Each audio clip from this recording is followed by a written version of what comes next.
Ahí está. Vamos a empezar con los lípidos.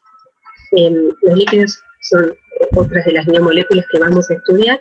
A diferencia de lo que vimos con aminoácidos y con carbohidratos, en este caso no forman estructuras poliméricas, pero también se las suelen considerar como macromoléculas, que son moléculas de un peso molecular considerable. Hoy cambié de lugar, así que ahora se escucha mucho la calle. Cualquier cosa que no escuchen, me dicen y hablo más fuerte. Pero como estoy en un lugar prestado, me tengo que contener. Ahí tenemos un retrasado. Entonces, los lípidos tienen una particularidad. Son un grupo de moléculas heterogéneas, es decir, hay distintas estructuras. No vamos a tener un hilo conductor como el que teníamos en aminoácidos y en carbohidratos. En aminoácidos, ¿qué teníamos? Teníamos los alfa-aminoácidos, que eran las unidades constitutivas de los péptidos, que además estaban relacionados con grupos funcionales que habíamos estudiado, como los derivados de ácido. Los carbohidratos, lo mismo, teníamos los monosacáridos, que eran las unidades estructurales de los polisacáridos, que estaban relacionados con grupos funcionales también que habíamos estudiado, como los compuestos carbonílicos y los alcoholes. En este caso no, y acá fíjense la cantidad de estructuras bien diferentes que tenemos, y a todas ellas las podemos englobar en un grupo de biomoléculas que se llaman lípidos. Lípidos viene del griego lipos, que es grasa, que, como les digo, las estructuras no las conectan entre sí, sino que las conectan la propiedad de que son no polares, son hidrofóbicas, son biomoléculas, que eso es lo primero que tienen que considerar, que tienen estructuras y funciones diversas y que tienen la propiedad en común de ser insolubles en agua. Entonces, no solamente vale con decir que son no polares, que son hidrofóbicos, que tienen distintas estructuras e insolubles en agua, sino también indicar claramente que son biomoléculas, porque el benceno también cumple todo eso, pero no es una biomolécula. Por lo tanto, cuando hay que extraer un lípido de las células o de un tejido, es necesario recurrir a un solvente no polar. Entonces es muy común utilizar cloroformo, éter, hexano. Fíjense acá la variedad de estructuras que tenemos, desde una prostaglandina, que es un vasodilatador, una hormona, en este caso es una hormona, una cortisona que es esteroidal, la vitamina A, fíjense las poliinsaturaciones, seguro que ustedes lo vieron esto en Orgánica 1 cuando vieron poliinsaturados. En este caso tenemos un terpeno, que es el limoneno, que es el componente, uno de los componentes del aceite esencial de cítricos como limón y naranja. Y esto es una triestearina, que es una grasa. Entonces fíjense las distintas funcionalidades, y acá simplemente podemos ver algunas que conocemos, como esto que es un triéster de propanotriol. Este, que el que vemos acá, es un hidrocarburo, que también está metido acá. Fíjense, bueno, acá tenemos un poliinsaturado con función alcohólica. Acá tenemos, este es un sistema cíclico de anillos fusionados típico de los esteroides, y son 3 anillos de 6 fusionados con uno de 5, que puede tener distintos grupos funcionales, y este también es una estructura bastante compleja, que es del ácido carboxílico, pero no tienen una relación como la que veníamos observando para las otras biomoléculas. Entonces, el objetivo en este caso sí es bastante puntual, porque necesitamos de alguna manera organizarlas para poder estudiarlas. Entonces vamos a tener que buscar algunas cosas en común que haya entre ellas, si pudiéramos, y vamos a ver que de alguna manera lo vamos a encontrar. Vamos a revisar muy por arriba lo que es su función biológica y estudiar la relación de estructura y propiedades. Entonces, una de las funciones más importantes de los lípidos es la de almacenamiento de energía. Nosotros vimos que los carbohidratos también eran una fuente de energía. Ahora, ¿cuál es la diferencia? Bueno, la diferencia es fundamental. Si yo tuviese 1 gramo de grasa, va a rendir 9 kilocalorías. Es decir, si lo quemo, quemar, estamos hablando entre comillas, ¿no? No estamos hablando de quemar con fuego, sino que entra en algún ciclo y provee la energía necesaria. Sin embargo, mientras Si quisiéramos hacer lo mismo con un carbohidrato, con un monosacárido, con la glucosa, 1 gramo provee menos de la mitad que lo que provee 1 gramo de grasa. ¿Y esto por qué es? Porque nosotros cuando pesamos la grasa, todo lo que pesamos es lo que se va a quemar. Acá cuando pesamos 1 gramo, no solo estamos pesando el carbohidrato, sino también tenemos un peso extra dada por el agua que absorbe triglicéridos. Entonces, son la mejor fuente de energía que podemos tener. También vamos a ver cómo componentes estructurales de la membrana celular formando capas lipídicas. También no solo actúan formando esta bicapa lipídica, sino que también pueden brindar protección a distintos órganos, recubriéndolos. Entonces los protegen mecánicamente, pero también los protegen porque son aislantes térmicos, como sabemos del tejido adiposo. Son precursores de algunas hormonas y de algunas vitaminas. Vamos a ver que hay vitaminas que son hidrosolubles y hay vitaminas que son liposolubles. Y también pueden transportar justamente estas vitaminas liposolubles, como son la A, la D, la E y la K. ¿Sí? Ya lo vamos a ir revisando a lo largo de toda la teoría que estamos por ver. En la mayoría de las células eucariotas, lo que llamamos triacilglicéridos, que pueden ser las grasas, también dependiendo del estado de agregación, temperatura ambiente, van a ser grasas si son sólidos o aceites si son líquidos, van a formar una fase separada. Si bien no lo vamos a ver como gotas, es simplemente una fase microscópica que va a ser el depósito de energía metabólica y que en los vertebrados se van a encontrar almacenados en células especializadas que son los adipocitos. Entonces, acá, por ejemplo, podemos ver, esto es una microfotografía de microscopía electrónica, donde se puede ver un adipocito de una rata de laboratorio. Y de manera análoga podemos ver esas gotitas en las semillas de algunas oleaginosas. ¿Sí? Algunos se verán de esta forma, el otro se verán de otra manera. ¿Y cómo es que vamos a disponer de estas grasas como fuentes de energía? Bueno, lo que va a ocurrir es que va a haber enzimas especializadas, como las lipasas, que van a catalizar la hidrólisis, de manera que se eliminen los ácidos grasos que van a ir hacia los sitios o los órganos donde sea necesaria su actividad como fuente de energía. Entonces, como les dije, los triacilglicéridos tienen la ventaja de ser hidrofóbicos, no van a estar rodeados de moléculas de agua, entonces van a tener mucha energía acumulada sin peso extra. Acá podemos ver también una fotomicrografía, en este caso también es de microscopía electrónica. Esto está teñido, esto que ven acá es un colorcito violeta, está teñido para realzar cuál es la estructura de estos adipocitos. Y lo que vamos viendo es que el exceso de grasa se va almacenando y que ese adipocito va creciendo a medida que se va incrementando la cantidad de grasa que no se usa, y por supuesto va a disminuir el tamaño cuando se requiera del uso de la grasa.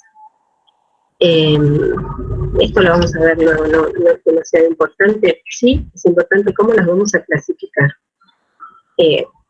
La idea, fíjense que ustedes tienen en sus transparencias, por eso tienen las que estaban ya precargadas, tienen esta clasificación y una que es la siguiente, que yo diría que no la consideren, porque es la más nueva, pero es la más complicada.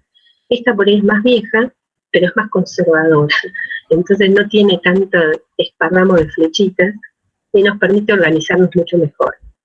Los lípidos los podemos clasificar en 2 grandes grupos, los que son saponificables y los que no, es decir, los que tienen enlaces tipo éster, y vamos a ver que no necesariamente tienen que ser éster y ácidos carboxílicos, y que pueden ser fácilmente saponificables o hidrolizables.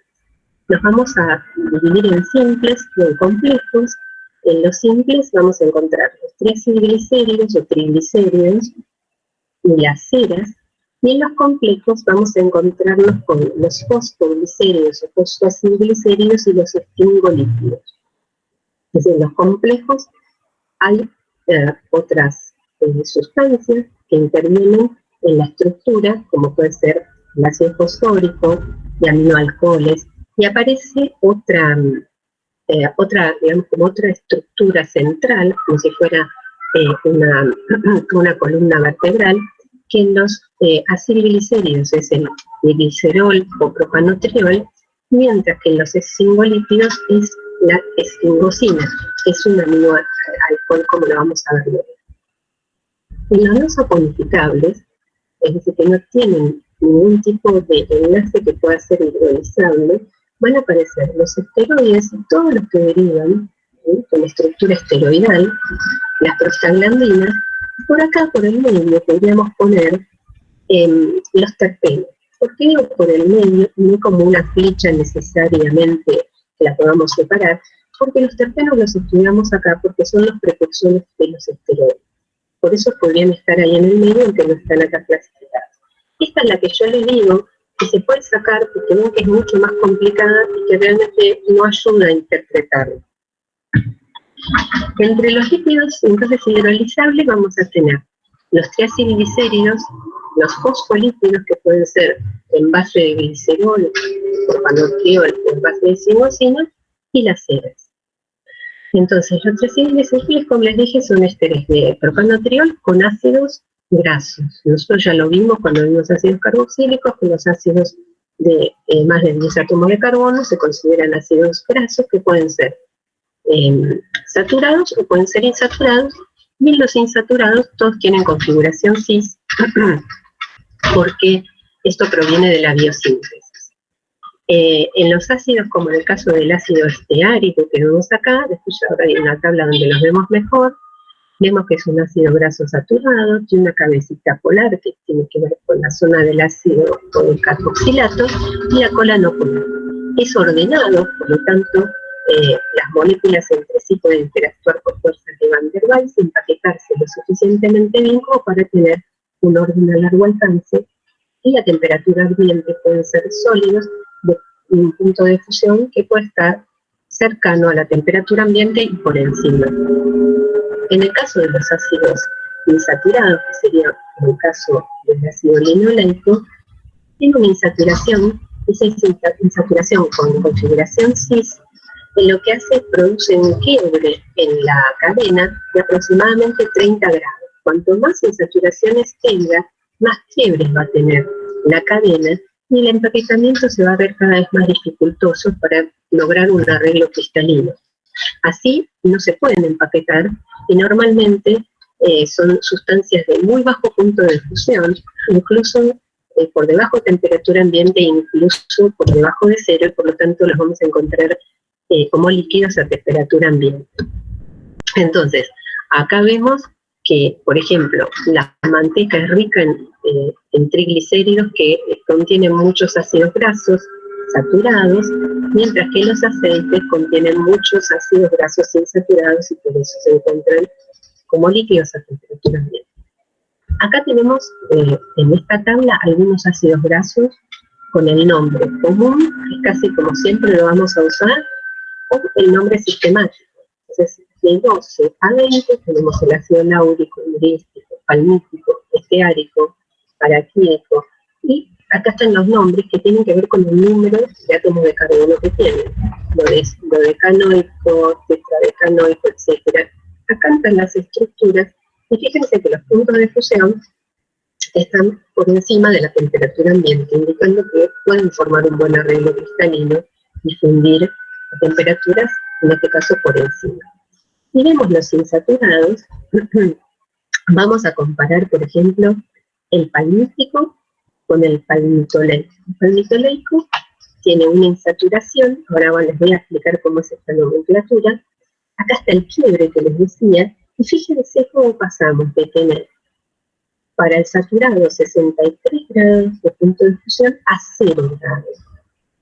Y ahora comparemos el esteárico, que es saturado con 18 átomos de carbono, tiene un punto de fusión de 69, mientras que el linoleico, que tiene 18 átomos de carbono, pero 2 insaturaciones, lo que va a tener es un punto de fusión de menos 5, y el oleico, que tiene una, 13, y el linolénico, que tiene 3, fíjense que va bajando el punto de fusión, va a tener menos 11.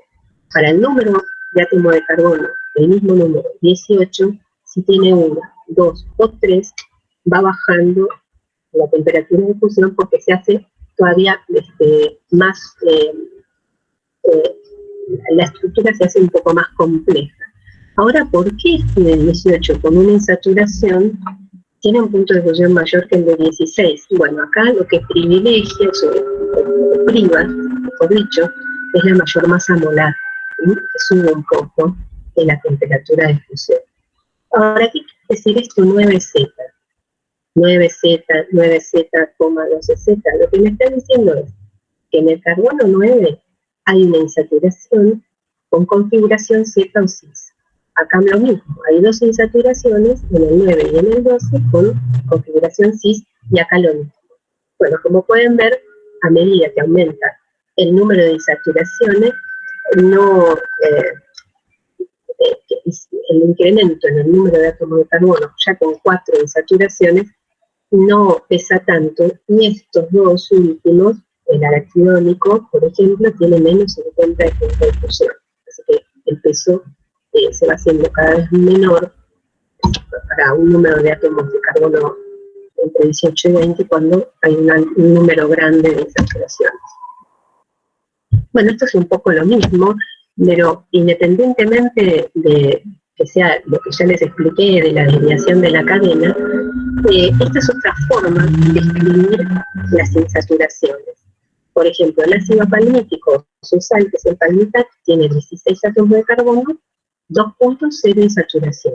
Mientras que el linoleico, o su sal linoleato, tiene 18 átomos de carbono, 2.3, lo que indica 3 insaturaciones, y entre paréntesis van a encontrar en qué carbonos están esas insaturaciones. Estas formas se las escribo porque dependiendo del libro que ustedes lean, van a encontrar distintas formas de expresarlo. Los ácidos grasos, recuerden que tienen un pKa del orden de los ácidos comunes que nosotros conocemos como el ácido acético de 4,7. Por lo tanto, cuando estemos en pH fisiológico, que es 7,4, van a estar como sales. Por eso que ustedes van a ver que nos vamos a expresar a lo largo de la teoría muchas veces como sales. Bueno, acá de nuevo podemos ver la comparación que estaba hecha en la tabla, pero ahora lo vemos con las estructuras. Tomamos los ácidos de 18 átomos de carbono, que es el esteárico insaturado, con 1, con 2 y con 3 insaturaciones, y vamos viendo cómo se hace cada vez más tortuosa la cadena. Acá hay otros ácidos que podemos ver. Bueno, acá algunos están, y otros como que, fíjense que son otros ácidos que no están incluidos ahí en la tabla, como el sapiénico, ¿sí? Que también tenemos la forma de describir como cis-delta, también es una forma de indicar que hay una insaturación con delta en el carbono 6. Y acá si no, lo que ponemos es 16, 2.1, como lo habíamos visto hasta ahora, y acá de nuevo, si bien parece repetida esta tabla, les estoy dando otra forma de expresar las insaturaciones, y además está en castellano por las dudas que haya alguno que no entiendan mucho. Entonces, las diferencias fundamentales entre los ácidos grasos saturados e insaturados es que los saturados contienen enlaces carbono-carbono, no tienen insaturaciones, hay atracciones fuertes entre cadenas y la cadena se pueden acomodar en un arreglo cristalino porque las cadenas son ordenadas, se pueden empaquetar y entonces van a tener puntos de fusión por encima de la temperatura ambiente. Son estables a la oxidación. ¿Por qué son estables a la oxidación? Porque no contienen ácidos grasos insaturados. Sin embargo, en el caso de los insaturados, vamos a tener enlaces carbono-carbono simples y dobles.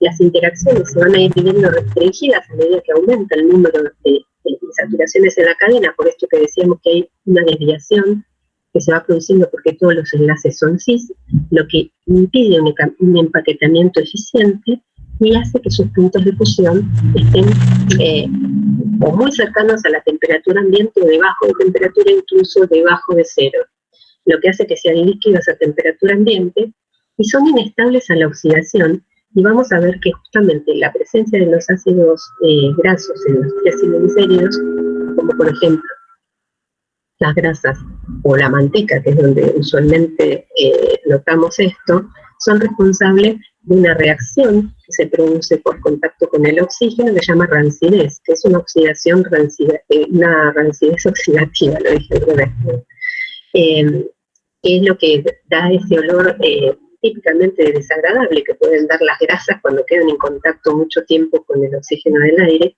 o la manteca.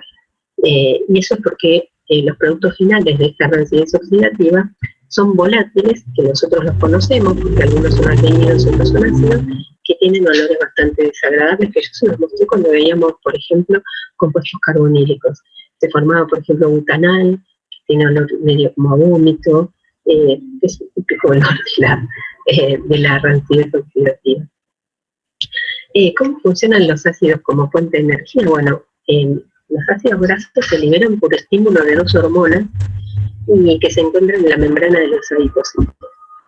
Y a su vez estimulan a una lipasa, que lo que va a hacer es que va a catalizar la hidrólisis de los triaciloglicéridos, es decir, de las grasas que están en los adipocitos, para ser transportadas al tejido hepático y al muscular, donde se van a usar como fuente de energía. Entonces, eso es lo más importante. Y ya les digo, yo desde acá lo que quiero es mostrarles cómo se usan como fuente de energía, pero de ninguna manera pretendemos reemplazar a lo que van a aprender ustedes en química biológica.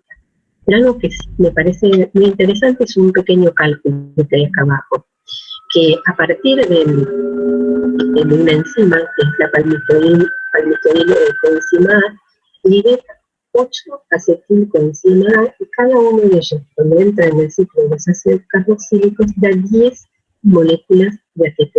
Y acá es donde pueden ver que es lo que rinde, por decirlo de alguna manera, como fuentes de energía.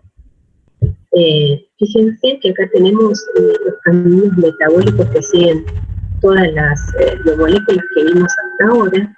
Esta la terminamos de ver hace poquito, se acuerdan, los polisacáridos entraban hasta que se transformaban en glucosa, ahí se formaba, entraban en la glucólisis, se transformaban en piruvato.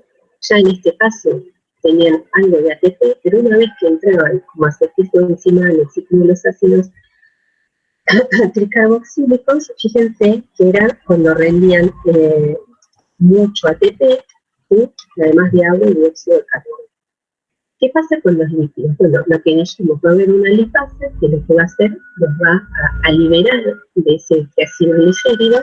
Por un lado, se transforma en glicerol, que fíjense que se interrelaciona, porque se mete acá en la glicólisis, y los ácidos grasos siguen hasta entrar en donde ellos intervienen, que es una beta-oxidación, que es una reacciones de oxidorreducción, y llegan a formar acetilcoenzima A. Cuando forman la acetilcoenzima A, ¿a dónde va? Al ciclo de los ácidos tricarboxílicos. También pueden seguir hasta una etapa mucho más avanzada, pero bueno, de esta manera contribuyen a la producción de energía. Vamos a ver como muy rapidito la biosíntesis de los ácidos grasos saturados, pero desde el punto de vista de la química orgánica. Quiero decir, no vamos a estudiar demasiado la historia de cómo se producen las cosas a través de las enzimas, pero sino simplemente ver las reacciones químicas que hay, porque algunas de ellas nos van a sonar bastante conocidas. Les voy a mostrar directamente primero la estructura de la acetilcoenzima A, que por ahí la nombro muchas veces y no la he mostrado tantas veces. Fíjense que hay algo que es interesante, independientemente de que es un nucleótido que tiene todas estas estructuras, pero a mí lo que me interesa es esta, porque lo que hace la acetilcoenzima A es transferir acetil, o sea, transferir esto. ¿Y cómo lo transfiere? Lo transfiere porque es un éster de etiol. Y si se acuerdan, los ésteres de etiol eran muy reactivos. Y algo que es muy interesante, y es para pensarlo desde ahora, es que todo esto ocurre a pH fisiológico. Y a pH fisiológico, la mayoría de las reacciones se van a llevar a cabo por intermediarios carbaniónicos. Entonces, por supuesto, la síntesis que vayamos a ver acá tiene bastante relación con lo que hemos visto en estrategias sintéticas para construir, por ejemplo, beta-cetoésteres. Entonces, presten atención a esta, que la vamos a describir de esta manera, muy simple, porque lo que justamente va a hacer es transferir este acetilo. Y toda la síntesis de un ácido graso saturado se lleva a cabo arriba de un complejo enzimático que se llama ácido graso sintasa, y estas son sus siglas en inglés. Como provienen del acetilcoenzima A, ¿sí? Y vamos a ver que se van a unir a lo que se llama las proteínas transportadoras de asilo. Como provienen del acetilcoenzima A, todos van a tener un número par de átomos de carbono. Vieron que se les mostró recién que son 12, 16, 18, 20. Bueno, eso tiene sentido. Esta no me voy a detener en esta, porque me parece que es mucho más claro lo que vemos acá.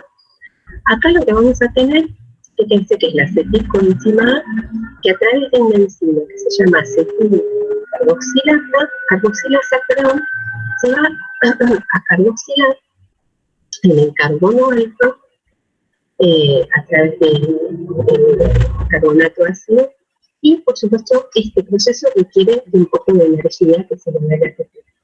Así la acetilcoenzima A se transforma en malonilcoenzima A. Fíjense, esto es igual al éster malónico que habíamos visto. De un lado tiene un éster, pero en este caso es un éster de thiol, y del otro lado, en lugar de un éster, un carboxilato. Entonces, la acetilcoenzima A se va a unir a la proteína que se llama transportadora de acetilo o de acilo, y el malonilcoenzima A también se va a unir a otro sitio en esa enzima. Entonces vamos a tenerlos que se van a unir acá. ¿Ven? Acá tenemos la ACP y acá es donde se van a unir. Vamos a verlo ahora directamente ya en los sitios en que están unidos cada uno. Antes acá tenemos la acetilcoenzima A que está unida, y acá se acuerdan el malonil que está unido. Entonces, ¿qué va a ocurrir? Lo que va a ocurrir es una sustitución nucleotídica sobre acilo que va a generar el primer producto, que no es el producto terminado, pero que ya tiene 4 átomos de carbono. Entonces, fíjense lo que ocurre. Acá lo que vamos a tener es una descarboxilación. Y entonces, al producirse esa descarboxilación, hay un par de electrones que quedan libres. ¿Sí? Ese par de electrones que quedan libres va a atacar en eliminación a este éster de thiol, dejando libre este sitio activo y sumando 2 carbonos más. Esto, si se fijan, esto es un tioéster y esto también es un tioéster. Por lo tanto, la reacción entre dos ésteres, en este caso dos tioésteres, es una condensación de tipo Claisen. ¿Y qué da una condensación de tipo Claisen? Un beta-cetotioéster en este caso. Así que hasta acá esto lo conocemos, por eso me interesaba que lo viéramos. La pérdida de una molécula neutra y volátil como dióxido de carbono desplaza esta reacción. Si se acuerdan, cuando nosotros la hacíamos en el laboratorio, planteábamos el mecanismo, los equilibrios eran desfavorables y necesitábamos cambiar el medio para que se favoreciera luego que se formaba el beta-cetol. En este camino esto no es necesario y el equilibrio está desplazado por la formación del dióxido de carbono.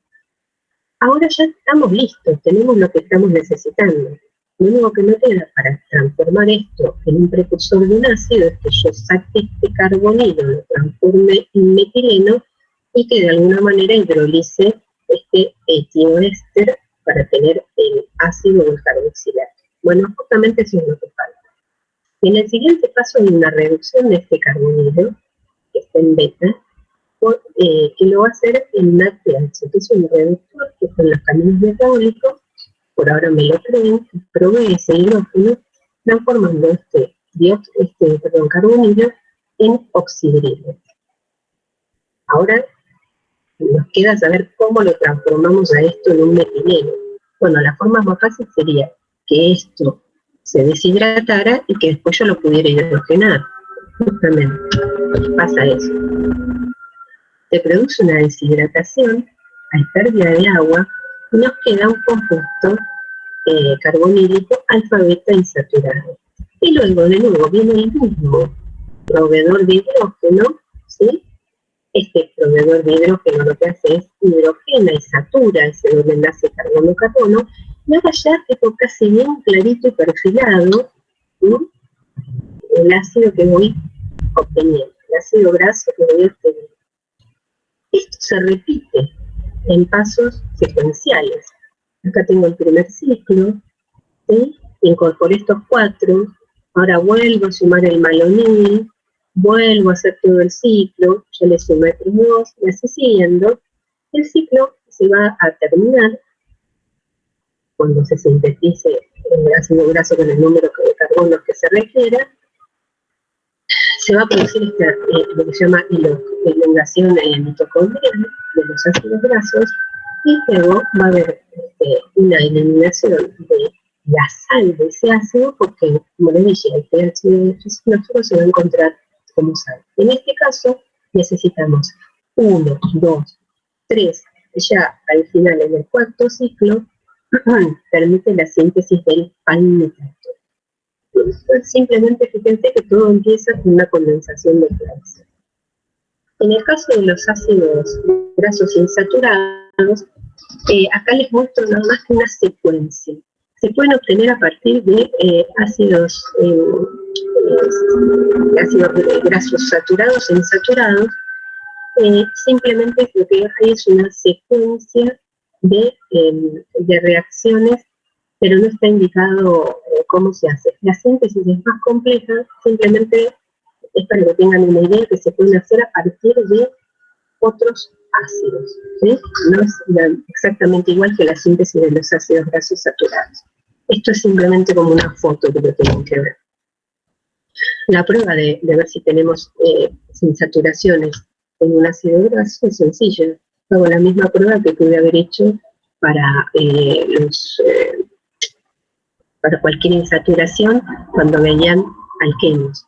Por ejemplo, podemos hacer una reacción con permanganato, donde vemos que si queda violeta, es una reacción negativa, pero si se forma un precipitado en el fondo hipocoloidal color marrón de dióxido de manganeso, es positiva y tenemos insaturaciones. Algunos ácidos que son ahora últimamente más conocidos o que se han escuchado mucho más son los que se conocen como ácidos omega. ¿Qué son los ácidos omega 3 y omega 6? Son ácidos grasos esenciales. ¿Y qué significa este omega más el número?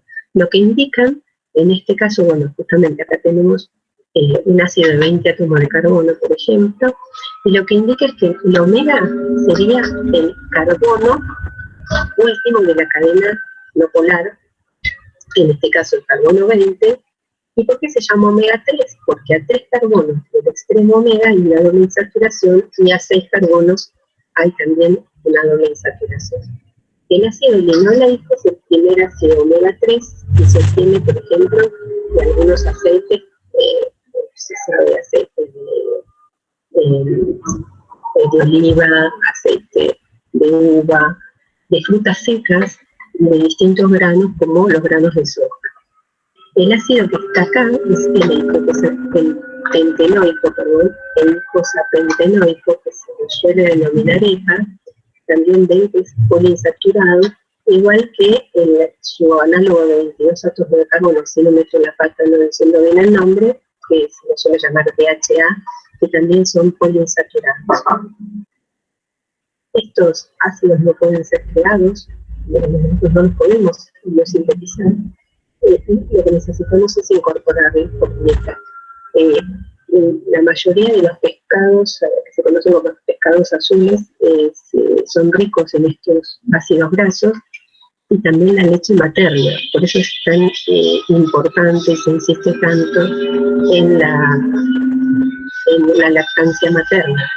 Ambos sirven para el desarrollo cerebral y son favorables para prevenir enfermedades cardiovasculares. Al menos eso se cree. Y bueno, acá vemos las mismas estructuras, como les dije, del ácido linoleico, los que vimos recién, y algunas fuentes, como el salmón, las sardinas, etc. ¿Y por qué aparentemente intervienen de manera favorable en la prevención de algunas enfermedades? Bueno, acá tenemos dos, es el ácido linolénico y el ácido linoleico, un omega 6 y un omega 3, y sin importar demasiado cómo se transforman, son precursores de algunas prostaglandinas que tienen efectos vasodilatadores, anticoagulantes. Este es el precursor del ácido araquidónico, que es el precursor real de la prostaglandina. Fíjense que es vasoconstrictor, existen una serie de funciones que son preventivas de algunas enfermedades cardiovasculares. Lo mismo para el ácido linoleico.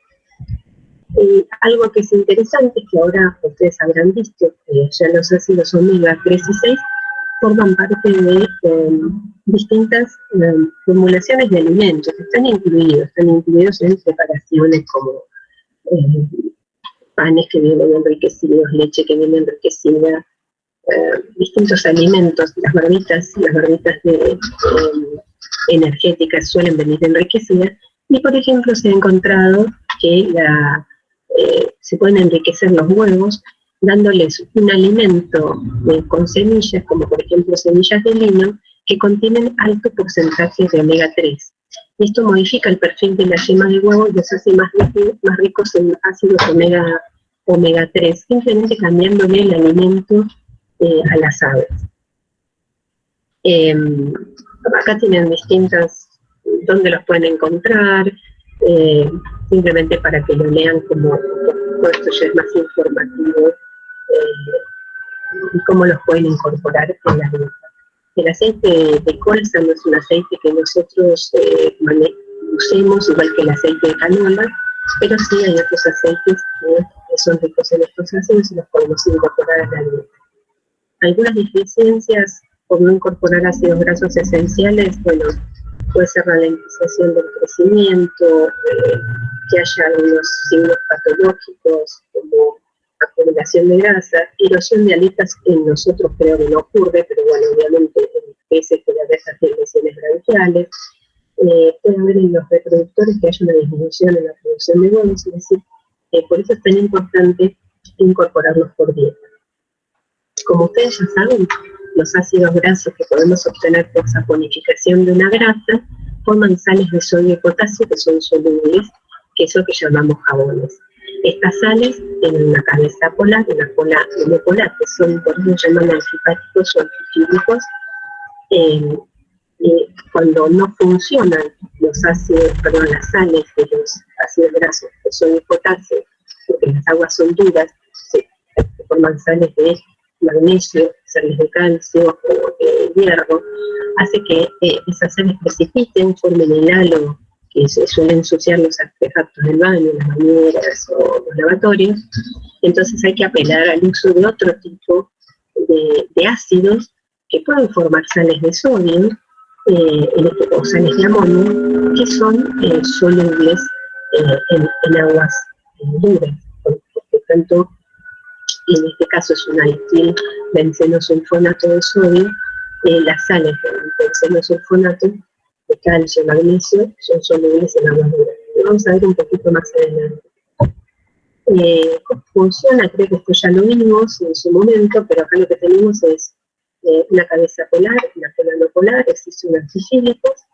Por lo tanto, cuando ponemos el jabón en agua y hay alguna cosa sucia, que suele ser características polares, se van a dirigir las colitas no polares hacia la mugre y las cabezas polares hacia el agua. Entonces se va a formar una micela, que acá lo que estamos viendo es una ampliación de esta pelotita.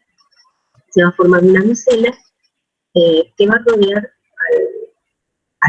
a la mugre.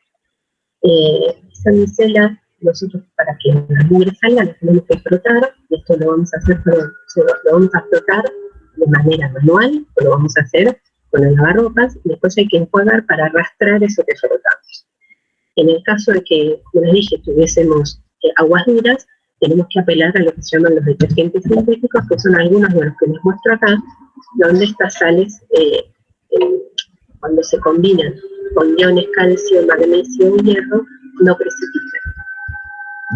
Entonces, vamos a ver cuáles son los líquidos hidrolizables, que son, vamos a empezar con los triglicéridos y las ceras. Los triglicéridos, como lo definen en su nombre, son ésteres de glicerol o propanotriol formados por ácidos grasos que pueden ser saturados o insaturados y pueden ser los tres iguales o no. Pueden ser sólidos, semisólidos o líquidos, dependiendo de los ácidos grasos que estén esterificando al propanotriol. Los aceites en general son los que tienen mayor concentración de ácidos grasos insaturados, y los vamos a encontrar en los vegetales y en pescados, y los que tienen mayor concentración de ácidos grasos saturados, no por eso hay ausencia de grasos insaturados, sino que son más los saturados, van a ser sólidos o semisólidos a temperatura ambiente, los vamos a definir como grasas que van a estar predominantemente en los animales. Acá vemos una triestearina. La triestearina es el triéster del glicerol, donde se encuentra esterificado por ácido esteárico que es saturado. Ven que se puede acomodar perfectamente de manera análoga a lo que vimos para los ácidos, se pueden acomodar en un arreglo cristalino, se pueden apilar las moléculas de la triestearina dando un arreglo cristalino que tiene un punto de fusión de 72 grados a temperatura ambiente. Por el contrario, la trioleína, el ácido que está esterificando ese enolaico, al ser insaturado, fíjense lo que pasa con los tres ésteres que se forman acá. Se da este quiebre que decíamos en la cadena, lo que hace que, si lo vemos en este modelo, nos evidencia la imposibilidad de que se acomode bien en un arreglo cristalino, por lo tanto, son líquidos a temperatura ambiente. Esto define un aceite con un punto de fusión de menos 4 grados. Los triglicéridos se van a sintetizar particularmente en las células hepáticas y adiposas.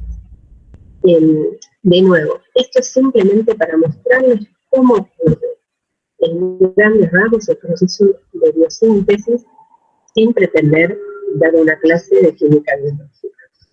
De nuevo, los precursores, fíjense que aparece ahora la acilcoenzima, no es la acetil. ¿Por qué? Porque este R puede ser que corresponda a cualquier ácido carboxílico de cadena larga, ya no es un metilo. ¿Sí? Entonces lo que va a hacer es transferir ese ácido. Es el trabajo que le toca hacer. Y luego tenemos el N-gliceril 3-fosfato, que es a partir de donde empieza a funcionar esta reacción en la que vamos a ir creando enlaces tipo E. En realidad hay un precursor del gliceril 3-fosfato que es la hidroxiacetona fosfato. ¿Se acuerdan que esta la vimos cuando vimos también, aunque no fosfatada, la vimos como un isómero del gliceraldehído cuando vimos carbohidratos? Y lo que vamos acá a lograr es una reducción de este carbonilo oxidrilo para obtener el gliceril 3-fosfato. Obviamente siempre esto se da en presencia de una enzima y se puede dar a partir de este precursor o a partir directamente del glicerol. Que se logra es que ahora se produzca de fosfato, el oxidrilo del carbono 3 del glicerol. Una vez que tenemos que es el que nos interesa, empieza a funcionar la transferencia de acilo, siempre en presencia de una aciltransferasa, que es específica para cada carbono, no transfiere a cualquiera. Entonces, esta va a transferir al carbono 1. Y fíjense que transfirió un acilo que tiene una R1. Luego viene la otra que transfiere al carbono 2 con otro R. Puede ser el mismo o uno distinto en este caso. Y ahora lo que tenemos que lograr es que se libere este último. Entonces lo que vamos a lograr es que se siga el fosfato con una fosfatasa, de manera que ahora tenemos un diacilglicérido, porque tenemos dos estilificados y uno no. Entonces llamamos a la que transfiere acetilo, o acilo mejor dicho, y nos transfiere el tercero. Y ahora sí tenemos un triacilglicérido, que era lo que estábamos buscando. Entonces esta es la forma en que se sintetiza, se biosintetiza. Como les dije, los animales, incluidos nosotros, tenemos las grasas almacenadas en adipocitos. Bueno, esto es lo que es la célula de un cabello, justamente, la acumulación de energía que tienen ahí, pero también pueden recubrir órganos importantes, como les dije, como aislantes térmicos, y van a estar debajo de la piel. Dependiendo de dónde se encuentren, por ejemplo, determinados animales, de cómo sea su ecosistema o un clima, las grasas se van a depositar en distintas zonas. Entonces, por ejemplo, en un lugar frío, donde tengan que poner sus patas en un lugar muy frío, seguramente en las patas, en las pezuñas, van a tener una gran cantidad de grasa que los va a aislar técnicamente. Otro caso que me pareció interesante para mostrarles es qué les pasa a las ballenas con algo que tienen que se conoce como el órgano espermacético. El órgano espermacético contiene un aceite, que en realidad es una cera, que se llama espermacético, ¿no? Que en realidad tiene una mezcla de triacilgliceroles de punto de fusión muy bajo y ceras. Las ceras, ahora lo vamos a ver en la próxima clase, pero en realidad son ésteres, monoésteres de ácidos grasos con alcoholes grasos, es decir, de cadena larga. Toda esta mezcla funde a 31 grados y se solidifica al bajar la temperatura, ¿no? Entonces, fíjense qué útil. Si alguna vez habrán leído que hay, de hecho, hay formulaciones cosméticas y shampoos que dicen que tienen esperma de ballena. La verdad que a uno le da risa cuando lo escucha porque le da hasta miedo, ¿sabes? Pero lo que tiene es esto, es esta grasa, es esta mezcla de ceras y de acilgliceroles que se saca, yo no creo que se esté sacrificando ballenas para hacer estas cosas. Bueno, miren lo interesante, antes de la inmersión, en agua fría, la cera está sólida, aumenta la densidad, lo que hace que le sea más fácil sumergirse. La ballena se puede sumergir más fácil. Ahora, cuando está por cazar o depredar, ¿qué pasa? El oxígeno metaboliza esta cera, esa mezcla de ceras y triglicéridos produce energía, y como esto se va consumiendo, aumenta la flotabilidad y la velocidad, lo que le hace mucho más eficiente en su tarea depredadora. Esto, bueno, un poco ya lo vimos, yo lo pasaría, pero hay una cosa que sí es importante. Acá vemos la influencia de los ácidos grasos saturados sobre los puntos de fusión. Acá tenemos ácidos grasos saturados, pero de 12 carbonos, que es la trilaurina. Acá fíjense que aumentamos a 18, lo que hace que aumente el punto de fusión, simplemente por un efecto de masa, porque son todos saturados. Y acá que baje, porque son, en este caso son todos insaturados, son todos cis, porque como les dije, viene de la biosíntesis. Cuando se dieron cuenta de que se podían hidrogenar los ácidos, de un triacilglicérido, y obtener algo que estaba en estado líquido, en estado sólido, dijeron, buenísimo, podemos hacer una grasa a partir del aceite. Y esto es lo que se hace para obtener las margarinas. Las margarinas provienen de aceites vegetales hidrogenados, para, digamos, no consumir tanta grasa animal. Pero ¿qué pasó? En el primer momento, cuando se empezaron a hacer estas reacciones de hidrogenación, no se manejaban tan bien los catalizadores de hidrogenación que se usaban. Porque se usaban, por ejemplo, paladio, platino, no eran muy específicos. Y durante las reacciones de hidrogenación, además de formar, obviamente, de saturar los enlaces carbono-carbono, había reacciones indeseadas. Estas reacciones indeseadas eran de isomerización de cis trans.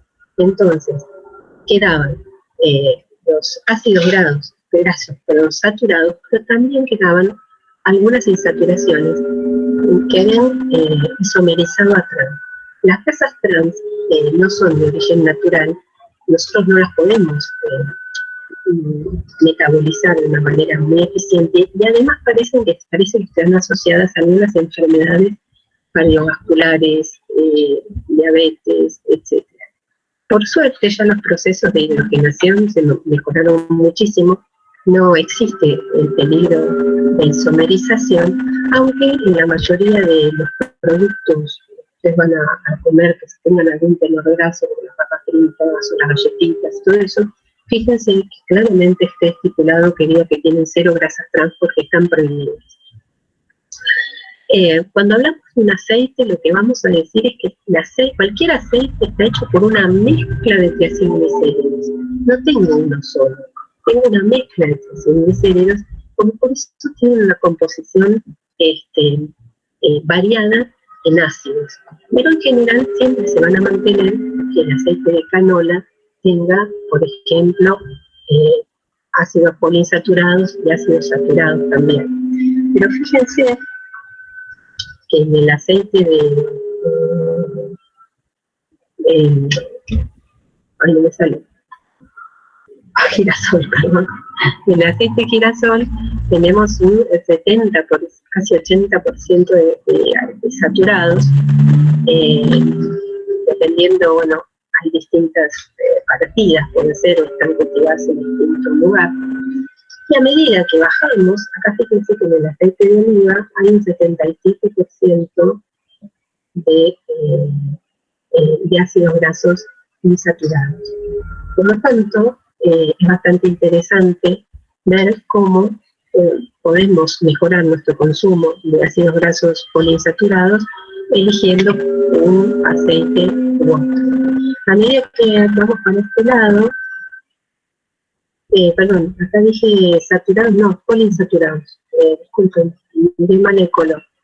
A medida que vamos bajando, fíjense que aumentan la concentración de ácidos saturados. Acá, por ejemplo, tenemos la grasa que puede haber en la carne y acá la grasa que puede haber en la manteca, donde mayoritariamente es saturado, pero un contenido de poliinsaturados bajo, muchos monoinsaturados, que sean bajos estos, fíjense, un 30%, sintético, esto hace que se puedan oxidar. Y ya el aceite de coco es casi por completo saturado. ¿Sí? Esto ya lo vimos, está repetido acá. Y voy a ver un segundito acá. Con esto terminamos por hoy. Simplemente les quiero mostrar cómo podemos caracterizar una grasa o un aceite. Si yo tuviera que trabajar en un laboratorio, me lo traen, yo lo que voy a querer saber es qué ácidos grasos conforman ese aceite o esa grasa. Para eso lo que se hace es transformar el ácido glicérido en ácidos libres, que los vamos a transformar en ésteres metílicos para hacerlos volátiles y poder inyectarlos en un cromatógrafo de gases. En ese cromatógrafo de gases lo que vamos a poder ver es cada uno de los ésteres metílicos, de los ácidos que forman esta grasa o este aceite, y van a aparecer a distinto tiempo de retención porque se van a retener en la columna dependiendo de la estructura.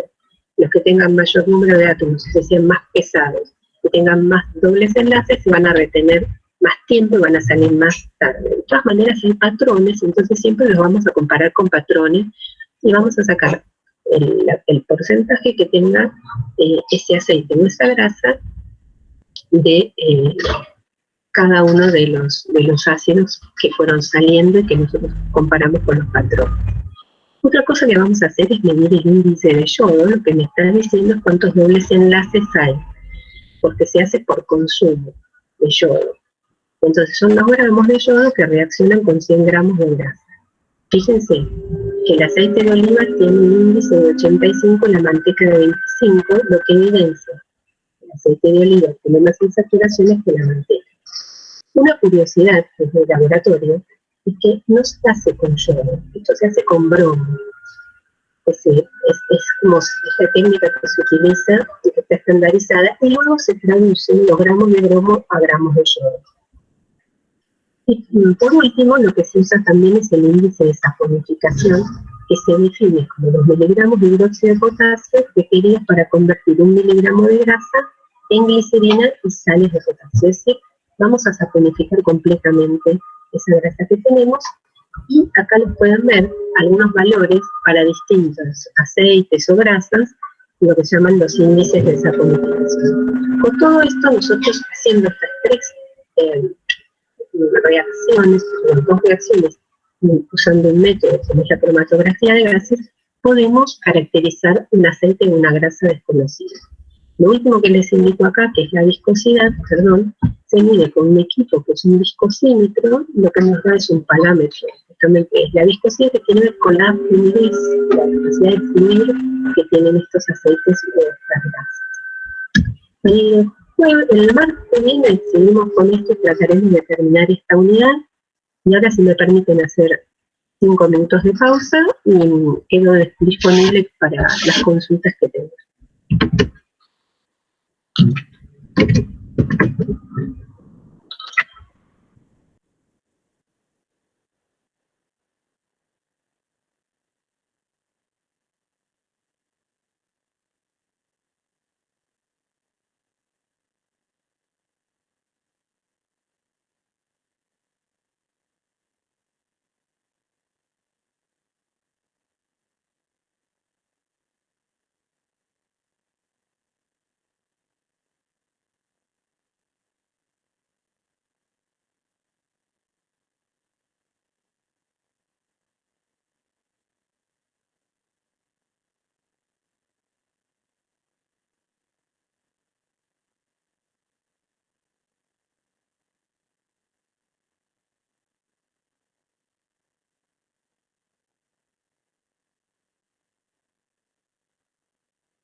Bueno, acá voy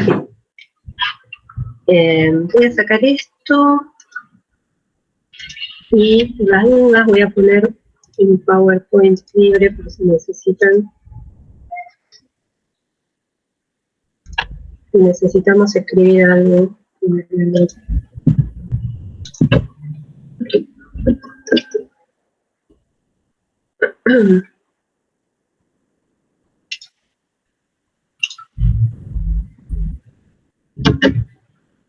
Bueno, ¿tienen consultas que me quieren hacer? No se escuchan. Yo si quieren les comento una que me hizo ayer Maitena, ¿no? Sí. Por ahí si les interesa. Me preguntó cómo tenía que hacer. ¿La viste, Maitena, la respuesta? ¿Vale? Sí, sí, la vi, pero justo, yo creo que te lo había preguntado el domingo y el lunes a la mañana fui a la clase de Cande. No, lo que pasa es que yo el domingo no lo vi algunos porque creo que le contesté a uno de los chicos, a Gabriel. Sí, sí, no pasa nada. Yo, como fui justo a la clase de Cande, se lo pregunté y bueno, justo cuando salí de la clase vos me habías contestado, así que... Sí, en realidad, bueno, se los cuento. Ella me preguntaba cómo se tienen que proteger los grupos R, porque si yo quiero sintetizar un péptido que tiene un R ácido básico, si yo protejo, se van a proteger los dos, o si activo, se van a activar los dos. Entonces lo que se hace normalmente en esos casos no es usar la síntesis que usamos habitualmente, sino la síntesis en fase sólida, donde lo que yo hago ya es fijo un ácido, ¿sí? Y entonces ahí una vez que tengo fijo ese ácido, protejo el otro, si tuviera otro ácido, por ejemplo, y que me queda libre el grupo amino. Y los grupos protectores, yo les mostré algunos, pero hay otros que son mucho más específicos. Entonces, como esta es una parte básica que se estudia acá, bueno, no quisimos, yo no quiero abordar mucho más de lo que corresponde a la química orgánica, ¿sí? Entonces, pero sí, se pueden proteger, y en realidad lo que nosotros estamos explicándoles de hacer como en solución casi no se usa una síntesis mucho más automatizada. Eso me parecía por ahí interesante compartirlo con todos. No sé si tienen alguna consulta o quieren que mañana que... Sí, profe, yo por las dudas, sí. Ya le pregunté a Candela y Candela me dijo que ya lo habló con vos y nos dijo el punto de la hidrólisis. El punto 12 de la guía de aminoácidos que tenía una degradación de... Sí. Sí, y después decía hidrólisis básica. Me dijo que como que la hidrólisis básica no hacía nada, que quedaba el anillo y nada más. No, lo que ocurre con la... Vos fíjate, yo les invito ahí para... Ese ejercicio está para responder haciendo el mecanismo, ¿sí? Mira, si querés lo busco, así no lo hago yo acá, con de proteínas, porque sale de ver el mecanismo de Edman. Porque hay, no sé si se acuerdan que cuando lo vimos, miren, lo abrí justo, cuando lo vimos yo les hice un comentario sobre el mecanismo, no sobre el mecanismo, sino sobre el método, que había una diferencia entre el método de Sanger y el método... ¿Lo están viendo? Sí, ¿no? Sí. Entonces tenían, por un lado, el método de y el método de Sanger. Entonces, fíjense, acá lo que vamos a tener es el ataque nucleofílico a este carbono que actuaría como un carbono carbonúnico. Ahí se forma como, digamos, el producto de adición, y entonces ahora tenemos una adición nucleofílica del azufre al carbono carbonílico. Este es intramolecular, ¿sí? Fíjense que lo que estamos haciendo es un movimiento de electrones, tac, tac. Todo esto, ¿sí?, se da en medio básico. Y fíjense que una vez que se forma el anillo intramolecular, ¿lo ven acá? Una vez que se forma este anillo intramolecular, se prescinde, nos queda la tiosolinona y el péptido con un con un aminoácido menos. ¿Qué quiero decir? Que hasta que yo no cambio el medio, yo no voy a tener la posibilidad de que luego ocurra el siguiente paso, que es la transformación de la tiosolinona en la feniltioidantoína. Pero en este punto, yo ya tengo la pérdida, del péptido. Ya tengo incorporado el alfa-aminoácido. Y si llego hasta acá, yo creo que ese ejercicio lo que le faltó es una parte que diga y que cambies el medio después. Pero en realidad es para seguir el mecanismo. ¿Y cuál es la ventaja de todo esto? Que en realidad el método de Edman, lo que ocurre es que pasa casi todo, hasta que se cinde, pasa en medio básico. Entonces yo este pedazo de péptido lo puedo conservar, mientras que en el otro caso no lo puedo conservar. Esa es la diferencia fundamental. En un caso yo puedo conservar el péptido y en el otro no. No sé si eso es lo que le dijo Candela, como me lo preguntó y yo le dije, es más, le mandé una foto del mecanismo que yo dibujé cuando me lo preguntó. O sea, queda... No llegás a que ocurra esto. Sí, no, claro. Queda la tiazolinona, claro. Pero y el péptido, o sea, el péptido, los otros dos quedan unidos, ¿no? Es decir, el péptido, esto vos lo único que cortás es el aminoácido N-terminal. Y el claro, resto queda. ¿Sí? Lo que vos no ves es esto, como está redactado, que yo creo que tiene un error, que miren que revisamos las guías, no lo vimos, pero en realidad lo marqué como para poner seguido de tratamiento ácido, porque no tiene sentido. En realidad, lo importante es lo importante es esto, que ustedes reconozcan el tipo de reacción que tienen acá, que es una adición nucleofílica similar a la que hubiera en un carbono-carbono, doble enlace oxígeno, después la intramolecular. Era para que escribieran un poco el mecanismo, porque en general, vieron lo que pasa que nosotros los isocianatos los vemos poco, entonces simplemente era para que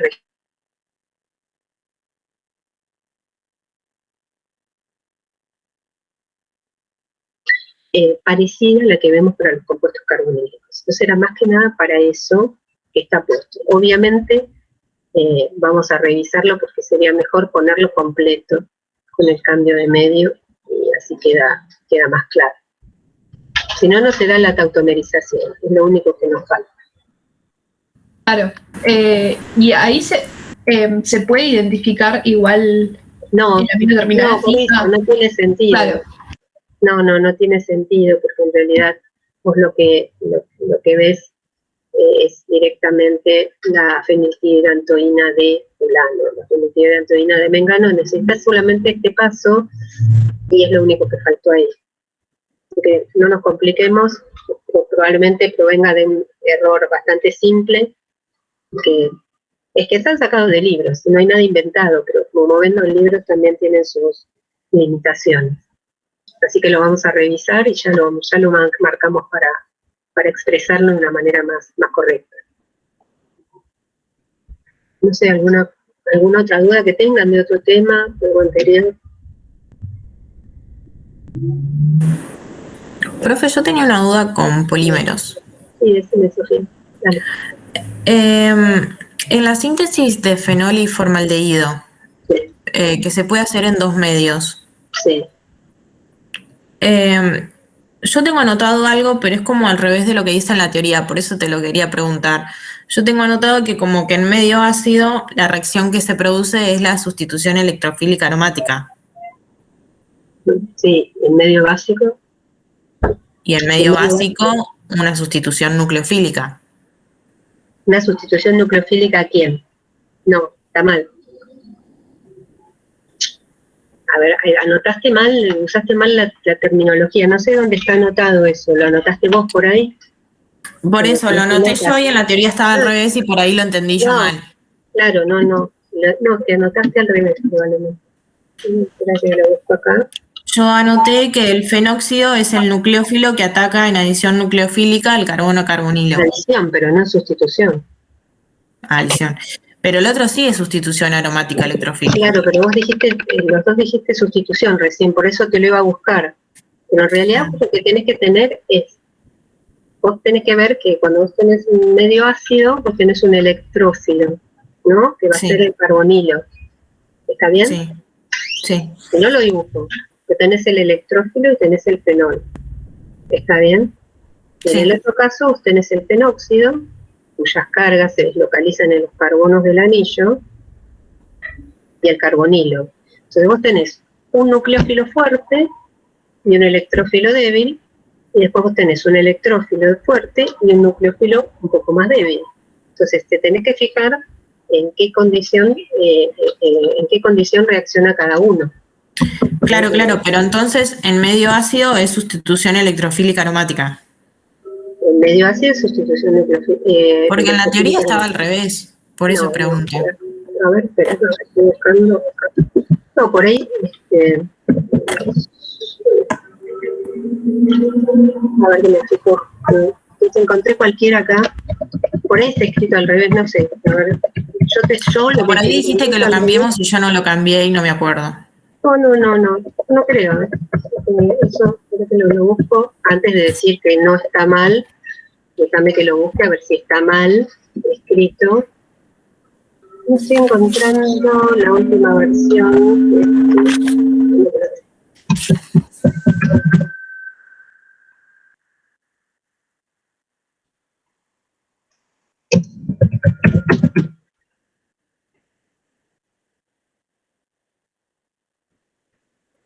No, del año del cohete, yo lo tengo.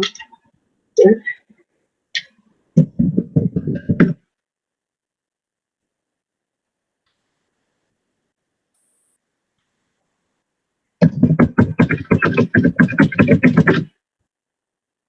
Yo estoy encontrando la última presentación. Tengo un minutito y yo lo busco.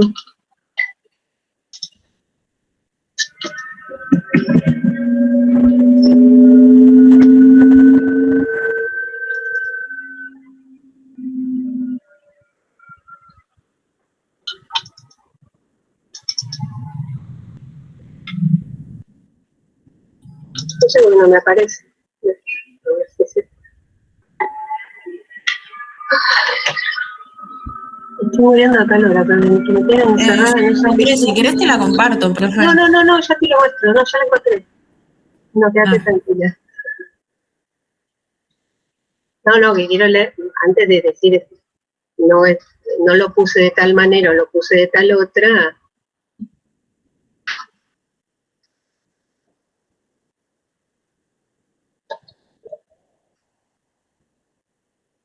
La diapositiva es la 100. Sí, acá no estoy llegando.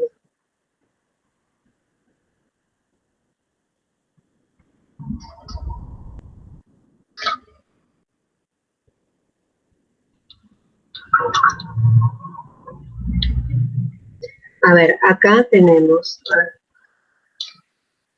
en medio ácido la reacción es una sustitución nucleofílica sobre carbonilo, las posiciones de orto y para, sin densidades como nucleófilo. Liberación del fenol, coloración de agua, atomización, la fusión de madera y de medio ácido sostiene resoles.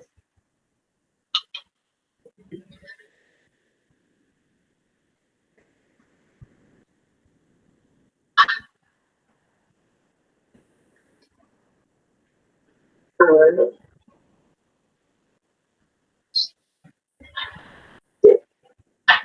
Nosotros tenemos, déjame que lo estoy pensando un segundo, nada más.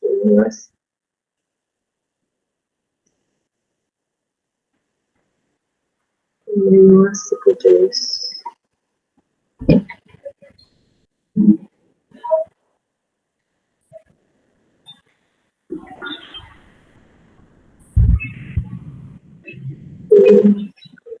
Tengo fenoxi, que es más fuerte. Sí, yo también lo pensaría distinto, pero bueno. Déjame que lo revise, ¿me das un minuto y te lo contesto para sacarme la duda? Dale, está bien, no hay problema. Mientras me van contestando otra cosa. Yo lo voy pensando, no sé por qué, me van preguntando otra cosa, no tengo problemas. ¿Alguno tiene otra duda de otra cosa? Profe, yo no termino de entender. Cuando tengo, viste, la piridina, que tiene un grupo. La piridina no te escucho, ¿no? Espera que subo un toquecito. Capaz que soy yo que estoy lejos de la No, que yo lo bajé porque como estoy acá de prestado, ¿viste? No quiero tenerlo muy fuerte. Sí, decime. Cuando tengo ponerle un metil o lo que fuera, yo me acuerdo que en la guía, creo que era el punto 9 de la guía de heterociclos, ahí lo estoy sacando, eso modificaba de cierta forma donde ibas a agregar lo que necesitabas, tipo dónde hacías reaccionar. En la piridina, me decís. Donde tenés, ¿dónde tenés el metilo? No, quería ver si podíamos ver los distintos casos, porque ayer le pregunté a Víctor y no lo terminé de entender bien. Pero es que yo no te entiendo la pregunta. por la pregunta, que me aclare la pregunta, señorita. Está bien. Ponele como en el seminario 8, en el de heterociclos, el punto 9. A ver, buscame el ejercicio y compartilo, si querés, porque yo no tengo la guía acá. Ah, ahí la busco. ¿Puede ser? Sí.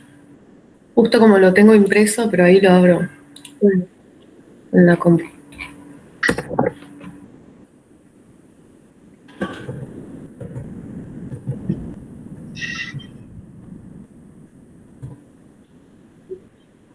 Ahí.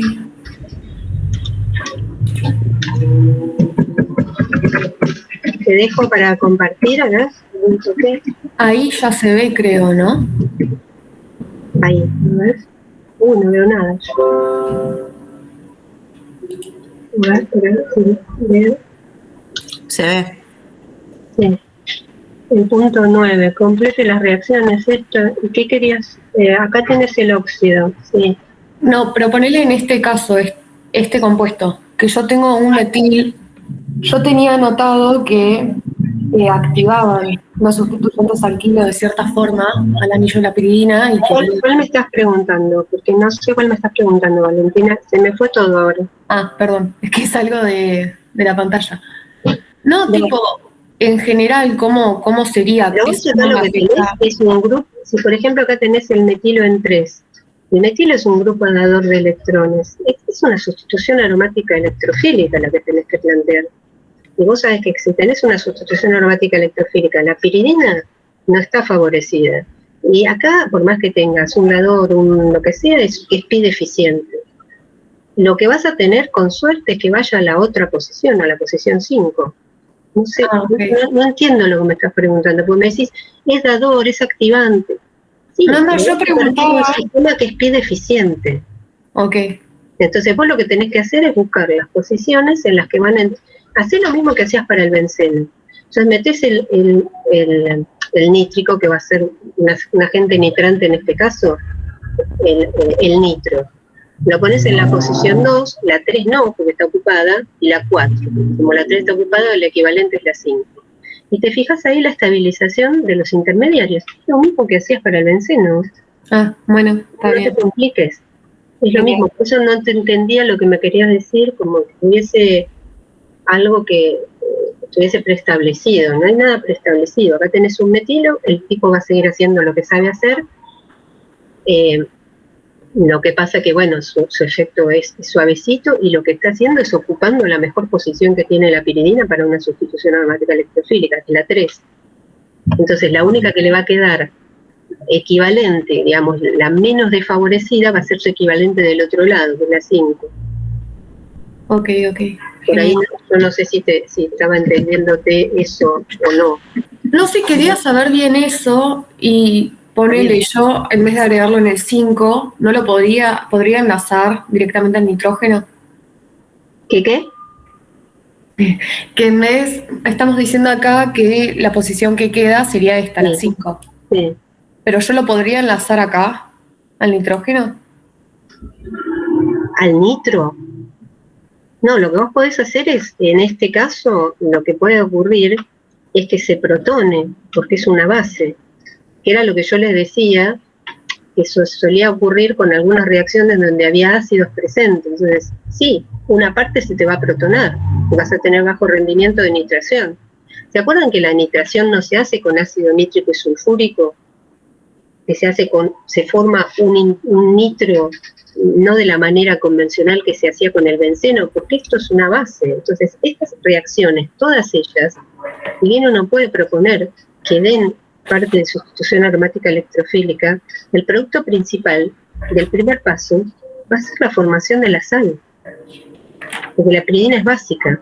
En el único que daría un producto sin que haya ninguna duda de lo que da es en el primero, porque al ser el óxido me dirige tanto para ortopara, 4, tanto para sustitución electrofílica como nucleofílica. Y no estamos poniendo en juego la basicidad acá. Acá sí, acá yo tengo un ácido y se me va a protonar, eso seguro. Si no es que va a haber reacción del nitro o del bromo sobre el nitrógeno, sino que se va a protonar. Entonces yo lo que propondría es, primero, seguro que voy a tener un ácido base, y después, si hay sustitución, me va a dar en la posición en la cual esté menos impedida la formación de...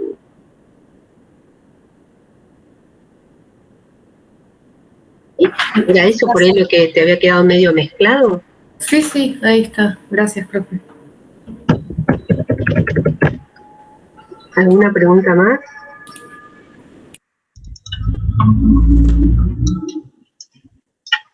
No sé qué les queda, no sé, estoy pensando yo si me preguntaron algo que estaría bueno contarles de las preguntas que me hicieron.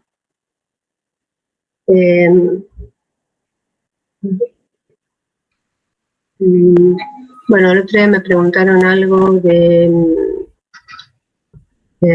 ¿cómo es?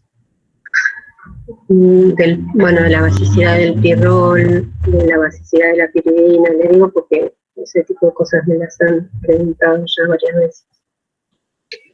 No sé si eso tienen alguna duda.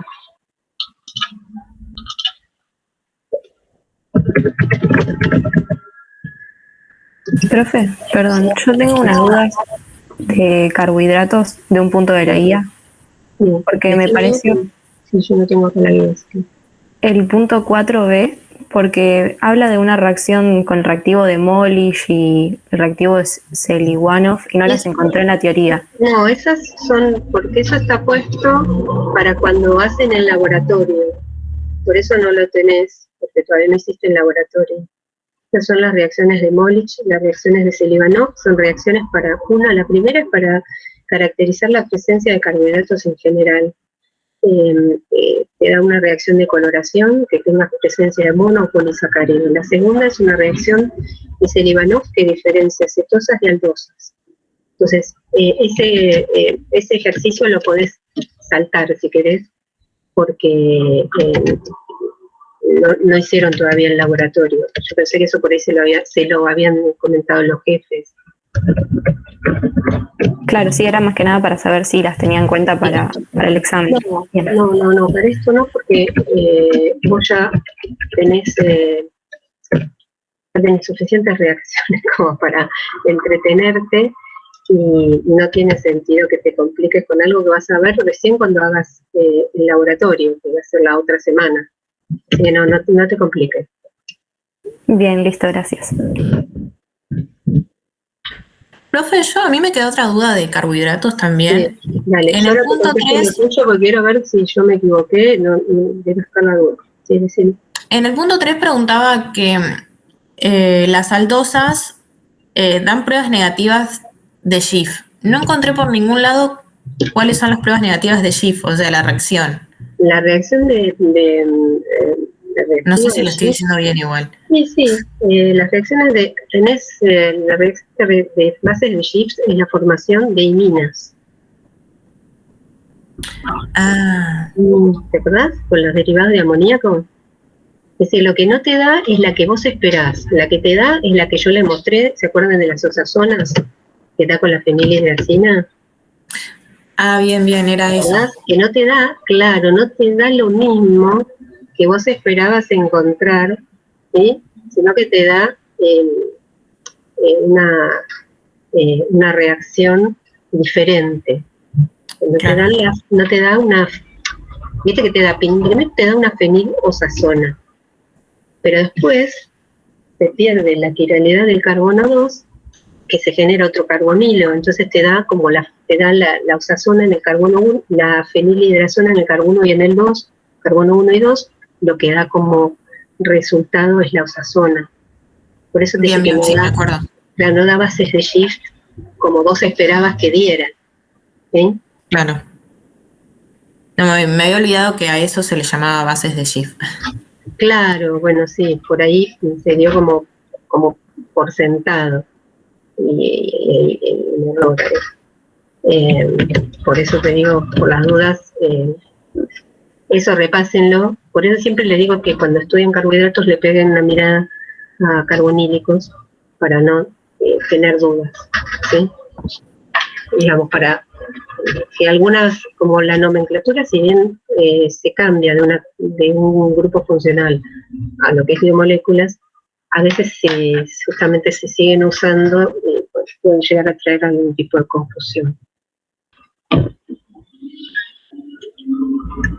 Sí, si me dan después un ratito les mando la respuesta a todos, porque en realidad yo creo que no tengo un papel donde escribir acá, me desespera, para lo que decíamos de polímeros, porque no quiero por ahí decirles algo que esté mal, que lo estoy pensando rápidamente. Como fenóxido tiene que ser su adición nucleofílica, y como fenol tiene que ser adición electrofílica. Eso es lo que estoy pensando en el aire. No sé lo que dice en la presentación. Así que déjenme que lo revise, así les mando. Si tengo que corregir algo en la presentación o no, ¿sí? Se los mando hoy por un correito, para no decir ninguna pavada. Dale.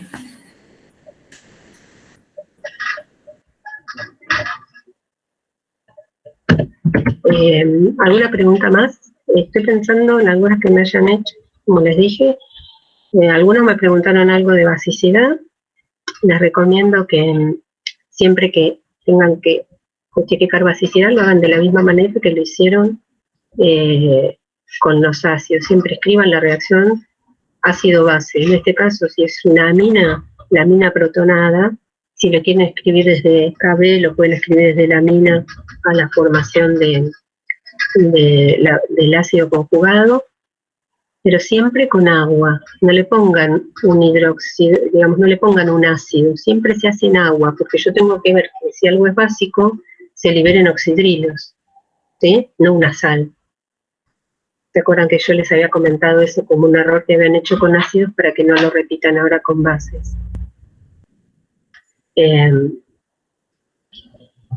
Después no me preguntaron nada más que me parezca imprescindible. ¿Tienen algún otro ejercicio? ¿Me lo muestran como hicieron recién? Yo tengo una duda, profe, pero busco el ejercicio así lo muestro. Sí, dale, te pido por favor, porque no tengo la guía cargada acá. Sí, lo vemos.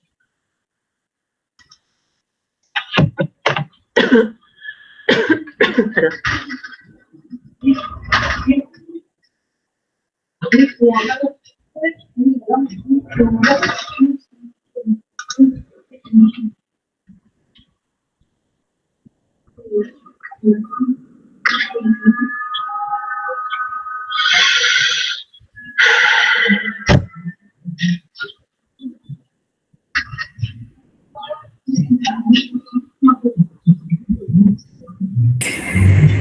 Es este ejercicio, profe. A ver si... ¿Puedes compartir o me lo contás? No, ahí te muestro. A ver, estoy viendo si puedo compartirte. ¿Ahí se ve? No, todavía, ahora, está cargando. El 10. Dale, espera que está cargando. Mi duda está no en cómo resolver porque, o sea, sí. Porque me dice frente al mismo nucleófilo, ¿no? Entonces yo dije, bueno, planteo cómo sería con hidróxido de sodio, ¿no? O sea, me imaginé una reacción, digo, bueno, ¿cómo será cada uno de ellos frente al hidróxido de sodio? Y tipo, estos dos van a reaccionar por un mismo mecanismo. Sí. Pero no va a reaccionar por el mismo mecanismo. Tenés que plantear, en lugar de plantear hidróxido de sodio, de nuevo, cuando te dice un nucleófilo, pones Z-. Ok. No le das ninguna característica. Entonces, vos lo que planteas es Z menos. Cuando planteas Z menos, vos vas a tener estos tres, como vos bien dijiste. Sí. De todas maneras, estos dos, que Sí, estos dos. de estos dos que tenés grupos atractores, un grupo atractor de electrones, pero están en distinta posición, Herli, fíjate que cuando vos siempre haces el mecanismo. Sí. Vos vas a hacer el mecanismo y se te va a formar el complejo de Mencey-Heimer. Y vos te vas a dar cuenta que en este se va a estabilizar la carga por efecto, porque cae acá, y en este no. Claro. Sí, eso lo logré entender, pero el tema es que yo digo, bueno, ¿puedo comparar estos dos que actúan por el mismo mecanismo? Y este también, ¿por qué yo sé que este no actúa por el mismo mecanismo? Porque este no tiene a nadie que le estabilice el complejo de Mencey-Heimer. Entonces, cuando yo los pongo a todos en la misma condición de sustitución nucleofílica aromática, porque hay una condición de temperatura. Claro. Yo digo Z menos en condición de sustitución nucleofílica aromática, el que va a dar en mayor proporción es este. Claro. Luego va a seguir de lejos este, y este no va a dar. Claro. Porque nadie estabiliza el intermediario. Claro. Ahora lo hago por el otro método. Claro, ahí entendí. Entonces, ¿qué va a pasar? Estos, claro, estos no van a tener la ventaja es que tiene los dos hidrógenos que podés abstraer, etcétera. Plantea los dos mecanismos.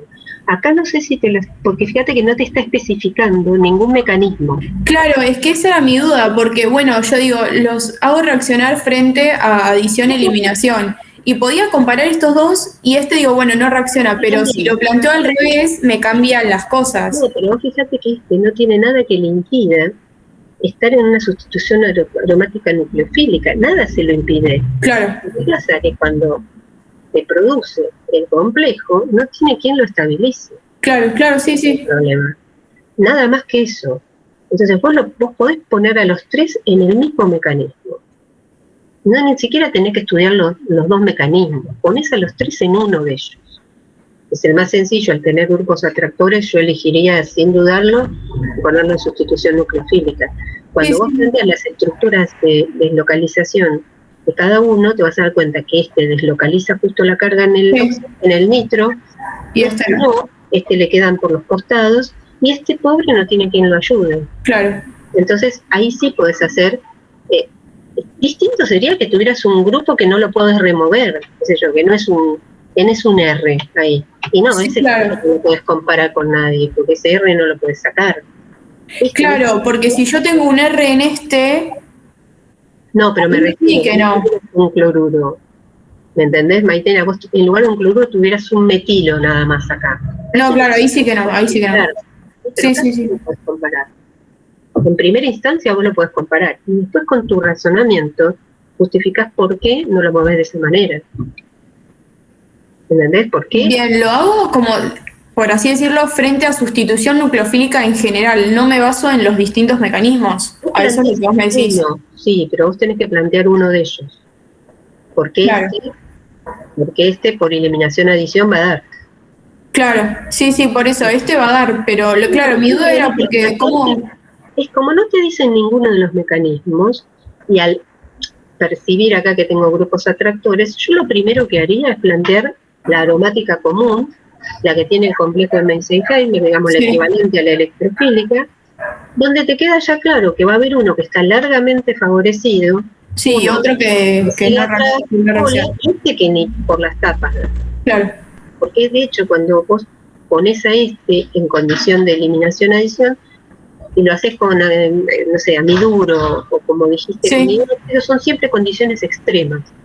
Con hidróxido son condiciones extremas de presión y temperatura, y con amiduro condiciones extremas de temperatura también. Entonces son siempre extremos. Tampoco es que el tipo realmente da, ¿no? Son condiciones extremas. Está bien, la pregunta me parece perfecta. Se entiende claramente lo que estás diciendo. Esto es un poco como liberando, que ustedes puedan decidir cómo podrían demostrar.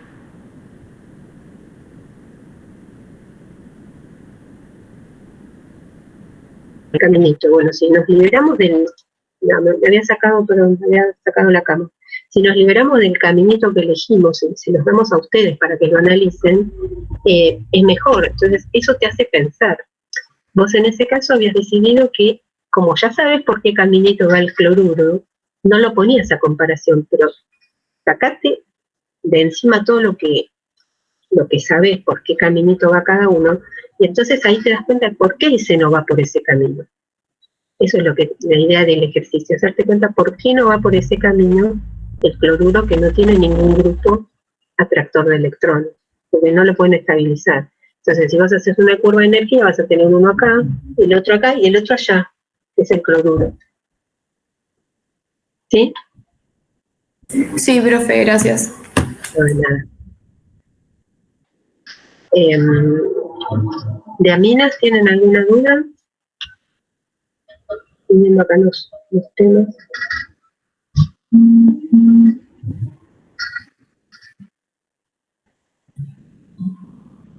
¿No?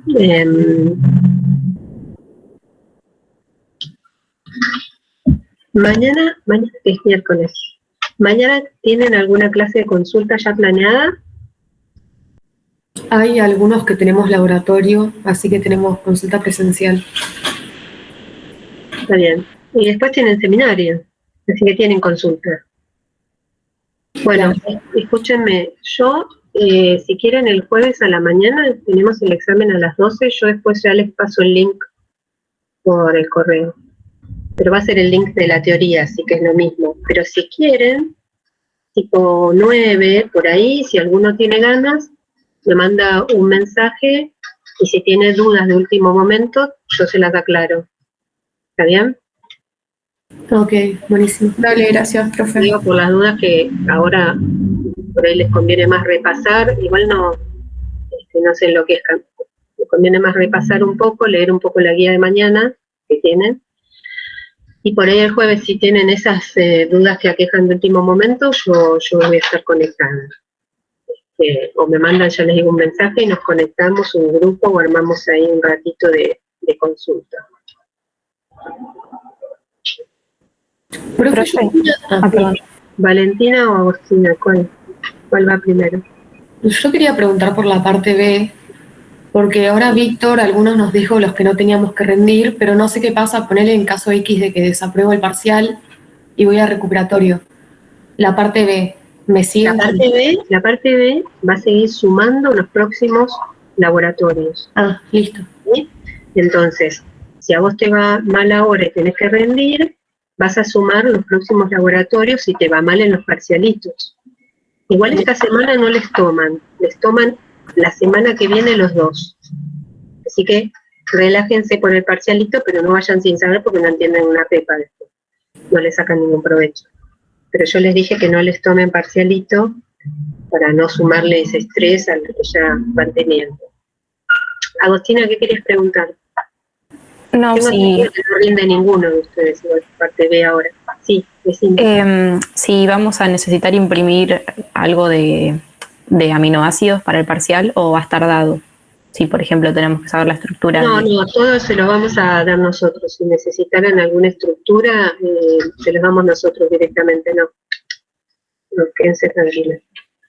No necesita todo lo que necesiten para resolver, y si no nos lo preguntan, si por ahí nos olvidamos de algo, pero no, está todo incluido, all inclusive es lo nuestro, quédense tranquilos. El único, tenían un compañero que tiene que rendir, bueno, una parte B que le quedó de la otra vez, pero creo que ustedes no rinden ninguna parte B, así que sí, yo tengo que rendir la parte B del primer parcial. Vos también eras. Sí. Tenés razón, sí. Tenía 2 anotados, me faltaba 1. Son 3 preguntas de la parte, digamos, de la primera parte del laboratorio. Sí, de manera similar a lo que se tomó antes, ¿sí? Así que tengan en cuenta esto. Escúchenme, algo importante. A pedido de ustedes, el examen tiene 3 horas. A las 2 horas y media se les avisa que les queda media hora. Y cuando llegan las 3 horas, no hay tutía y empiezan a sacar las fotos. Entonces, el que tiene que rendir parte B, le sugiero que la conteste rápidamente, porque después se achanchan y no la contestan. Y ya esta vez no lo vamos a dejar pasar, si les va mal y se terminó la carrera, ¿eh? Así aprueban el parcial. Entonces, no se arriesguen con los tiempos porque es una tontería. Un poco por eso queríamos hacerlo presencial, pero entendemos y apoyamos perfectamente que no incrementen sus gastos, que ya son muchos en esta última parte del año. Bueno, si estamos todos bien con esto, busco esto que me quedó la duda, quiero leer bien lo que puse en la teoría porque lo leí de abuelo de pájaro, se los contesto, eventualmente corrijo la teoría si hay algo mal, y a ver, se agradezco que me lo hayan dicho. Y quedamos, si quieren, el jueves, después de las 9, si alguien tiene dudas, me manda un mensaje en mi correo y me conecto. ¿Parece bien? Dale, profe, gracias. Dale, gracias. No, gracias. Muchas gracias. Por esto eso, ¿no?